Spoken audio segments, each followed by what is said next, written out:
మూడు బారిన భక్తుల చూసి అక్కై మండినవో తెలంగాణ అభివృద్ధి ధ్యేయమై సాగినవో నీతికి నిలువెత్తువో నిజాయితీకి గురుతువో తేడా చూపని గుణమువో వెనుదిరుగని రణమువో వట్టి విక్రమార్కన్న బరిగేసిన సింహమో అదరని బెదరని రక్తమది నడవదురాట నీతి న్యాయం నిండు గుణము కదరా తన బాట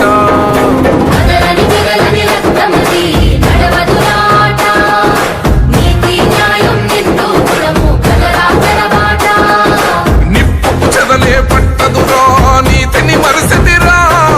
ఉప్పెన తీరుగా వస్తదిరా చూసుకోండిగా పిడికిలి ఎత్తిన నేలబడి కన్నది బిడ్డలరా మీ అరుపులు గొప్పలు డబ్బాలా మోగే రాళ్ళి రాష్ట్ర అభివృద్ధియే లక్ష్యంగా సాగిన మా జన సారథివో తెలంగాణ ప్రగతి పట్టుకొమ్మో